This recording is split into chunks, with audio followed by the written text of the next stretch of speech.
السلام علیکم ورحمۃ اللہ وبرکاتہ.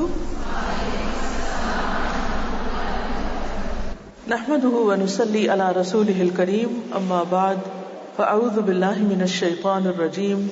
بسم اللہ الرحمن الرحیم.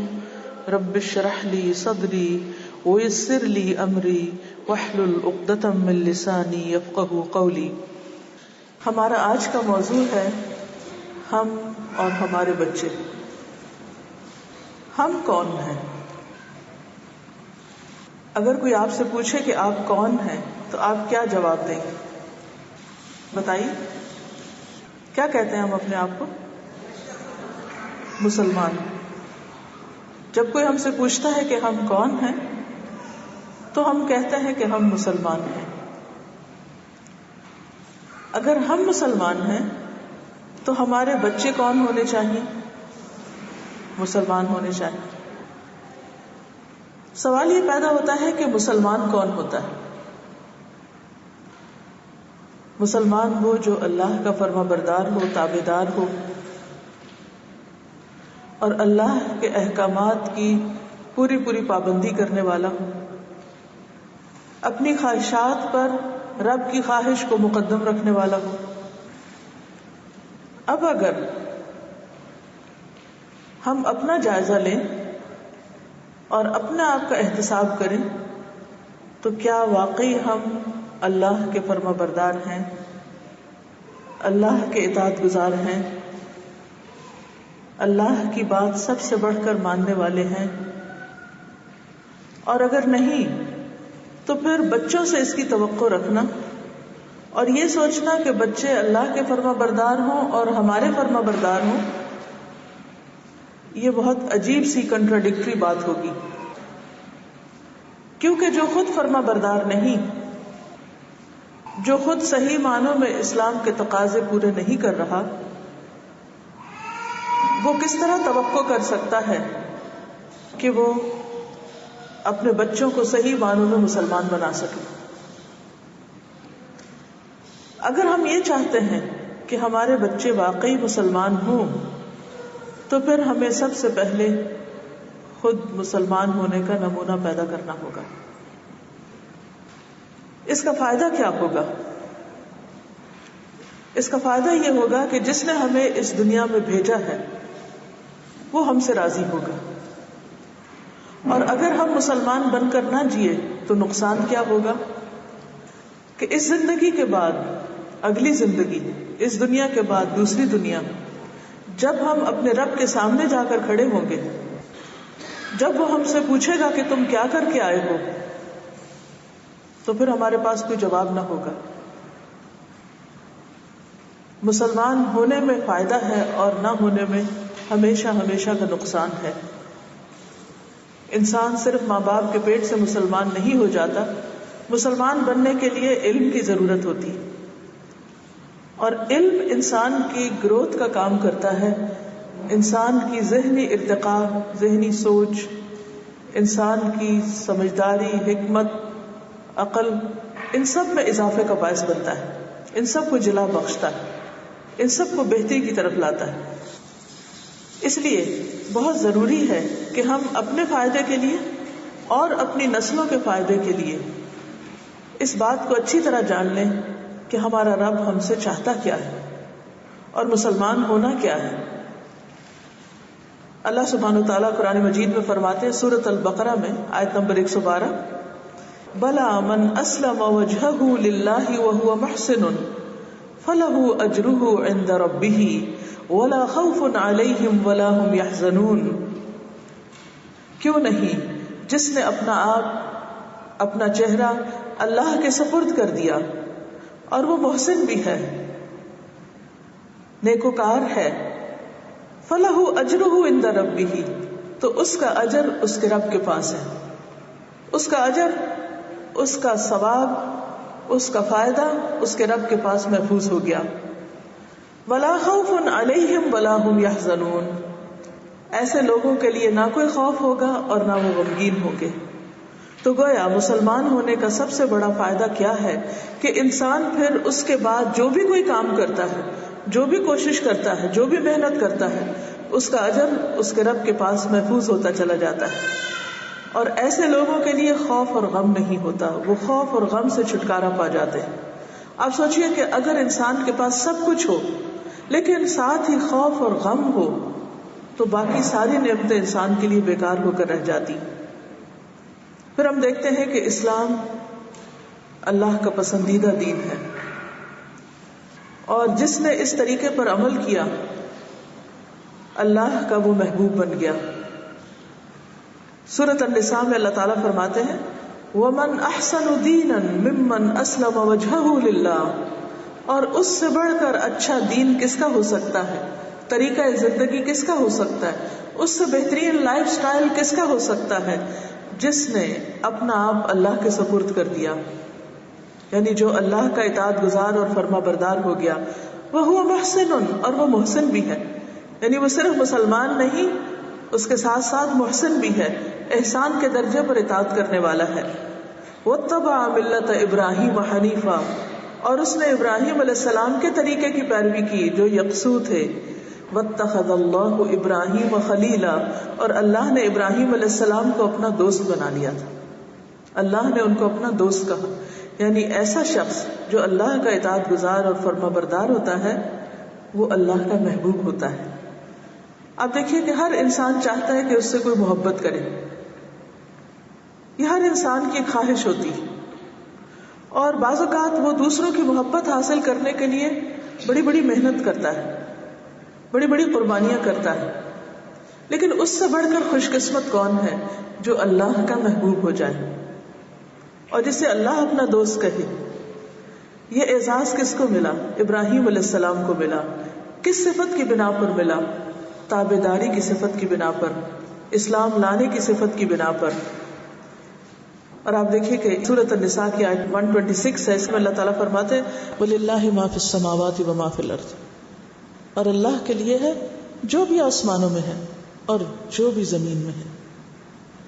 تمام کائنات کا مالک وہ ہے، ہر قسم کی طاقت اسی کے پاس ہے، اس کے مقابلے میں انسان بے اختیار. وَكَانَ اللَّهُ بِكُلِّ شَيْءٍ مُحِيطًا، اور اللہ تعالیٰ ہر چیز کا احاطہ کرنے والا ہے، ہر چیز کو گھیرے ہوئے. گویا ہر چیز اللہ کے گھیرے میں ہے. اگر ہم اس کے آگے نہیں جھکتے اور اس سے بھاگنے کی کوشش کرتے اور اس کی فرما برداری نہیں کرتے تو یہ بھی یاد رکھ لینا چاہیے کہ یہ آزادی بس چند دن کی ہے، یہ آزادی چند دن کی ہے. بالآخر ہمیں اللہ ہی کے پاس لوٹنا ہے.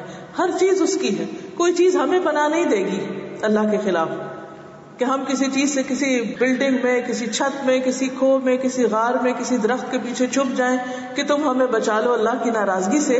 تو کوئی بھی نہیں بچا سکتا، کیونکہ اللہ تعالیٰ ہر چیز کا گھیرا کیے ہوئے، ہر چیز اس کے احاطے میں ہے.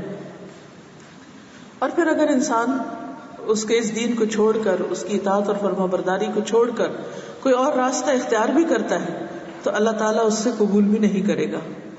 سورۃ آل عمران کی آیت نمبر 85 میں فرمایا وَمَن يَبْتَغِ غَيْرَ الْإِسْلَامِ دِينًا فَلَن يُقْبَلَ مِنْهُ وَهُوَ فِي الْآخِرَةِ مِنَ الْخَاسِرِينَ، جو اسلام کے علاوہ، اللہ کی اطاعت اور فرما برداری کے علاوہ کوئی اور دین یعنی طریقہ زندگی، لائف سٹائل اختیار کرنا چاہے گا، یعنی اللہ کی پسند کے خلاف جا کر کچھ اور کرے گا، فَلَن يُقْبَلَ مِنْهُ، تو اس سے قبول نہ کیا جائے گا. وہ انسان کے لیے کسی کام کا نہیں، کسی فائدے کا نہیں، وہ چیزیں اللہ کو راضی نہیں کر سکتی. یعنی اگر آپ ساری دنیا کو بھی خوش کر لیں اور اس طریقے پر آپ چاہیں کہ رب بھی خوش ہو جائے تو رب اس سے خوش نہیں ہوگا. پھر وہ کس طرح خوش ہوگا؟ اسی طریقے سے جو اس نے بتایا ہے کہ مجھے یہ چاہیے تم سے، اور وہ طریقہ ہے اطاعت اور فرما برداری کا، خواہ وہ اللہ کی عبادت میں ہو، خواہ وہ ماں باپ کی اطاعت اور فرما برداری میں ہو، خواہ وہ بچوں کی تربیت میں ہو، خواہ وہ رشتہ داروں کے ساتھ بہترین معاملات کی شکل میں ہو، خواہ وہ رزق حلال کمانے کی شکل میں ہو، کوئی بھی طریقہ ہو، ان سب میں جب تک اللہ کے بتائے ہوئے طریقے کے مطابق انسان نہیں چلتا تو وہ خسارے میں ہی ہے، اس کے لیے خسارہ ہی خسارہ ہے. فَلَن يُقْبَلَ مِنْهُ، یہ ساری کوششیں، محنت، کمائی، دولت کا خرچ کرنا، بھاگ دوڑ، یہ سب کچھ قبول ہی نہیں کیا جائے گا، وہاں یہ زیرو پر آ جائے گا. اگر اس کی مرضی کے مطابق نہیں، اس کو پسند نہیں، پھر اس ساری بھاگ دوڑ کا فائدہ کیا؟ وَهُوَ فِي الْآخِرَةِ مِنَ الْخَاسِرِينَ، اور آخرت میں وہ لوزرز میں سے ہوگا، نقصان اٹھانے والوں میں سے ہوگا، اس کے ہاتھ کچھ بھی نہیں آئے گا۔ اس لیے انسان کے لیے سب سے بڑی عقل مندی کی بات یہ ہے کہ وہ خود اور اپنی نسلوں کو اسلام پر چھوڑ کر جائے، اس اسلام پر، اس تابعداری اور فرمانبرداری پر جس میں پوری کائنات بندھی ہوئی ہے۔ کائنات کی ہر چیز اللہ کی فرمانبردار ہے۔ الم تر ان اللہ یسجد لہ من فی السماوات ومن فی الارض، کیا تم دیکھتے نہیں ہو کہ بے شک اللہ تعالیٰ کے لیے سجدہ کر رہی ہے ہر وہ چیز جو آسمانوں میں ہے اور جو زمین میں ہے، سب اس کے آگے جھکے ہوئے ہیں۔ والشمس والقمر والنجوم والجبال والشجر والدواب، سورج، چاند، ستارے، پہاڑ، درخت، جانور، وکثیر من الناس، اور بہت سے انسان بھی اس کے فرمانبردار ہیں۔ وکثیر حق علیہ العذاب، اور بہت سو پر تو عذاب چسپاں ہو کر رہ گیا ہے۔ یہ کون ہے؟ جو اللہ کے فرمانبردار نہیں ہے، جو اللہ کی مرضی کے خلاف زندگی کا طریقہ اختیار کیے ہوئے ہیں۔ وَمَن يُهِنِ اللَّهُ فَمَا لَهُ مِن مُكْرِمٍ، اور جس کو اللہ رسوا کر دے اس کو کوئی بھی عزت دینے والا نہیں۔ کیونکہ انسان مختلف طریقے اختیار کیوں کرتا ہے، مختلف کام کیوں کرتا ہے؟ تاکہ وہ دنیا میں ہر دل عزیز ہو جائے، اس کو عزت مل جائے۔ مثلا حرام طریقوں سے دولت کیوں کماتا ہے؟ کیا چاہتا ہے اس کے نتیجے میں؟ یا بچوں کو ایک خاص طریقے پر کیوں پالنا چاہتا ہے؟ کیونکہ یہ اس کا اسٹیٹس سمبل ہے۔ لیکن یہ نہیں سوچتا انسان کہ یہ سب اللہ کی فرمانبرداری میں جا رہا ہے یا اس کی نافرمانی میں۔ اگر یہ سب اس کی نافرمانی میں جا رہا ہے اور انسان کی اللہ کے ہاں کوئی عزت نہیں، کوئی مقام نہیں، تو فما لہ من مکرم، پھر ایسے شخص کو کوئی عزت دینے والا نہیں۔ وقتی طور پر ہاں ہو سکتا ہے کہ انسان کسی خاص کوالٹی یا کسی خاص چیز کی بنا پر وہ دوسروں کو دبا لے یا اپنا تابع بنا لے، وہ لوگ ہزاروں میں ہوں یا لاکھوں میں ہوں، وہ کسی مملکت کا سربراہ بھی بن جائے اور لوگ صرف اس کے ڈر کی وجہ سے اس کے فرما بردار ہو جائیں۔ لیکن آخرت میں جب تک وہ اللہ کا فرما بردار نہیں ہوگا اور اپنے فالوورز کو بھی اللہ کی فرما برداری کے لیے نہیں تیار کرے گا تو اللہ کے ہاں اس کی کوئی عزت نہ ہوگی۔ ان اللہ یفعل ما یشاء، بے شک اللہ کرتا ہے جو بھی وہ چاہتا ہے۔ لہذا ہم سب کو اس بات پر یقین رکھنا چاہیے کہ ہر چیز اللہ کی فرما برداری کر رہی ہے، ہر چیز اسی کے اختیار میں ہے، ہر چیز پر وہ قادر ہے۔ لہذا عقل مندی کا تقاضا یہ ہے کہ ہم خود بھی اور اپنے بچوں کو اس کے پسندیدہ طریقے اور راستے پر قائم رکھیں اور اسی کے لیے کوشش کریں، اسی کے لیے تڑپیں، اسی کے لیے دعائیں کریں، اسی پر محنت کریں، کیونکہ اینڈ آف دا ڈے یہی چیز فائدہ مند ہے۔ اگر ہم دیکھیں تو انبیاء علیہ السلام کا طریقہ کیا تھا؟ آدم علیہ السلام اور نوح علیہ السلام کے بعد سب سے جلیل القدر پیغمبر ابراہیم علیہ السلام ہے، جن کے بارے میں قرآن مجید صاف صاف بتاتے ہیں۔ پہلے ہی پارے میں اللہ سبحانہ وتعالیٰ فرماتے ہیں کہ ابراہیم علیہ السلام کو جب اس کے رب نے کہا اذ قال له ربه اسلم قال اسلمت لرب العالمین، کہا کہ میں رب العالمین کے لیے اسلام لے آیا، میں اس کا فرما بردار ہو گیا۔ اب آپ دیکھیے کہ ابراہیم علیہ السلام کے والدین مسلمان نہیں تھے، ان کا ماحول اسلامی نہیں تھا، لیکن انہوں نے اپنی چوائس کے ساتھ اسلام قبول کیا اور اللہ تعالیٰ نے جس چیز کا جیسے جیسے بھی حکم دیا انہوں نے اس کو کر لیا۔ وَإِذِ ابْتَلَىٰ إِبْرَاهِيمَ رَبُّهُ بِكَلِمَاتٍ فَأَتَمَّهُنَّ، جب ابراہیم علیہ السلام کو اس کے رب نے چند باتوں میں آزمایا تو وہ ان کو پورا کر گیا۔ پھر آپ دیکھیے کہ ابراہیم علیہ السلام کے بعد اسماعیل علیہ السلام، ان کے بیٹے، وہ کیسے تھے؟ ابراہیم علیہ السلام نے جب اپنے بیٹے کو یہ کہا کہ بیٹا مجھے خواب میں یہ دکھایا گیا کہ میں تمہیں ذبح کر رہا ہوں، تو دیکھیے بیٹے نے کیا کہا، یا ابت افعل ما تؤمر، اے ابا جان آپ کریے وہ سب جو آپ کو حکم ملا ہے۔ اگر آج ہم اپنی اولاد سے یہ کہیں کہ اللہ کا یہ حکم ہے تو ہماری اولاد کیا جواب دے گی؟ کہ ہاں مجھے بھی کرنا اور آپ کو بھی کرنا، ہم سب کو وہی کرنا چاہیے جو اللہ ہم سے چاہتا ہے؟ نہیں، وہ کبھی ناک منہ چڑھائیں گے، کبھی ماتھے پہ بل لائیں گے، کبھی پیٹ پھیر کے چلے جائیں گے، کبھی پڑھے رہیں گے اور سنی انسنی کر دیں گے، کبھی تکبر کے ساتھ کندھے جھٹکتے ہوئے، سر اٹھاتے ہوئے، پاؤں پٹکتے ہوئے گھر سے باہر نکل جائیں گے۔ آخر ایسا کیوں ہے؟ اسماعیل علیہ السلام کے اندر اسلام، فرما برداری اور اطاعت کہاں سے آئی تھی؟ ٹھیک ہے باپ کی طرف سے آئی تھی کیونکہ باپ سب سے بڑھ کر اللہ کا فرما بردار تھا، لیکن اس میں ماں کا بھی ایک بہت بڑا رول تھا. جب حضرت ابراہیم نے حضرت علیہ السلام کو مکہ کی بے آب و گیا وادی میں چھوڑنا چاہا تو انہوں نے کسی قسم کا کوئی شکوہ نہیں کیا اور فوراً اللہ کی اطاعت کی، فرما برداری کی اور اپنے شوہر کی بھی فرما برداری کی، اور اس جگہ پر بغیر کسی کھانے پینے کے اور بغیر کسی زندگی کی عیش و عشرت کے رہنا قبول کر لیا. اسماعیل علیہ السلام کی پرورش ماں کے ہاتھوں ہوئی تھی. اس ماں کے پاس کیا تھا؟ کون سی نرسری تھی، کون سی مونٹیسوری تھی، کون سا اسکول تھا، کون سا پلے گروپ تھا، کتنے میوزیکل انسٹرومنٹس تھے کہ جن سے وہ بچے کا دل بہلایا کرتی تھی، کتنے ٹوائز تھے، کتنی بکس تھی، کتنی لائبریریز تھی، کیا تھا ان کے پاس؟ ایک اللہ کی فرما برداری جس کی خاطر اس جگہ پر انہوں نے رہنا قبول کیا تھا، اور اسی کی وہ تعلیم وہ اپنے بچے کو دے رہی تھی. وہ کھلی ہوا، فضا اور کھلا ماحول تھا جس میں کوئی اور چیز نہیں تھی سوائے اس نیچرل انوائرمنٹ کے کہ جو ان کے آس پاس تھا. حتیٰ کہ ان کے پاس تو ایک پکا گھر بھی نہیں تھا، ایک چھت بھی نہیں تھی. اس کھلے آسمان تلے اور ان پہاڑوں کے سائے تلے وہ اپنے بچے کو لے کر اللہ کی اطاعت میں بیٹھی تھی. اور پھر جب ابراہیم علیہ السلام واپس آتے ہیں تو بچہ پوری طرح اللہ کا تابعدار اور فرما بردار ہو چکا ہوتا ہے. آج ہم سب کو بلیم کرتے ہیں، اور بچوں کے پاس اگر کھلونوں کی الغار نہ ہو تو ہم خود بھی رونے بیٹھ جاتے ہیں کہ ہائے ہمارے بچے کتنے محروم ہیں. آنے والی ہر ٹیکنالوجی کو ہم اپنے بچوں کو دینا اپنا فرض سمجھتے ہیں، اور سمجھتے ہیں کہ ہم نے بہت بڑی ذمہ داری پوری کی ہے، اور بچوں کو اپنے ہاتھوں سے قاتل کھلونے لا کر دیتے ہیں کہ جس سے ان کا اخلاق، ان کی سوچ، دل، دماغ، ہر چیز مست ہو کر رہ جائے. لیکن اس کے باوجود ہم کیا سمجھتے ہیں کہ ہم ان کو بہت فیور دے رہے ہیں اور ان کی بڑی ہمدردی کر رہے ہیں، اور ان کے ہم بہت ہی بہترین والدین ہیں. اور جب کبھی بچے بات نہیں مانتے تو اس وقت بھی ہم ان کو کیا یاد دلاتے ہیں کہ دیکھو ہم نے تم پر کیا کیا احسانات کیے. اور وہ احسانات کی لسٹ کیا ہوتی ہے؟ صرف دنیاوی عیش و عشرت، صرف دنیاوی نعمتیں. کیونکہ دین نہ ہم نے خود بطور نعمت کے پایا اور نہ بچوں کو وہ نعمت کے طور پر یاد دلایا کہ اے ہمارے بچوں کو یہ اللہ نے تمہارے لیے یہ دین چن لیا ہے. جیسے ابراہیم علیہ السلام نے اپنے بچوں سے کہا تھا کہ وَوَصَّى بِهَا إِبْرَاهِيمُ بَنِيهِ وَيَعْقُوبُ.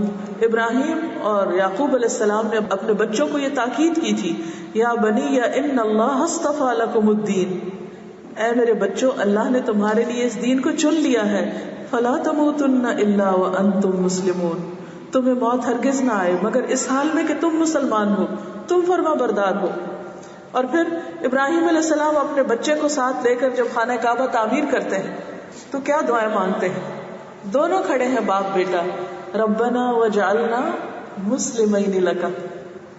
اگر آپ ان کی ساری دعائیں دیکھیں تو ٹاپ پر جو دعا ہے وہ اسلام کی دعا ہے، ربنا وجعلنا مسلمین لک، اے اللہ ہم دونوں کو اپنا فرما بردار بنا لے. باپ بھی یہی مانگ رہا ہے اور بچہ بھی یہی مانگ رہا ہے. کبھی ہم نے بھی اپنے بچوں کے ساتھ بیٹھ کر اللہ سے یہ دعا مانگی کہ اے اللہ تو ہم سب کو اپنا فرما بردار بنا لے اور ہماری نسلوں کو اپنی اطاعت پر لگا دے. وَمِن ذُرِّيَّتِنَا أُمَّةً مُسْلِمَةً لَكَ، اور صرف اپنے لیے نہیں بلکہ اپنی اولادوں کے لیے بھی دعا مانگی جن کا ابھی بظاہر کوئی وجود نہیں تھا. ہم جب دعا مانگتے ہیں تو زیادہ سے زیادہ کس کے لیے مانگتے ہیں؟ اپنے سامنے والے بچوں کے لیے جو پیدا ہو چکے ہوتے ہیں، یا پھر زیادہ سے زیادہ جب ان کے بچے پیدا ہو جاتے ہیں، نواسے پوتے پوتیاں ہو جاتے ہیں، تو پھر ہم ان کے لیے کچھ دعائیں مانگ لیتے ہیں. اس کے بعد کے لیے کب کس نے دعا مانگی؟ اتنا بڑا ویژن تو ہمارا ہے ہی نہیں.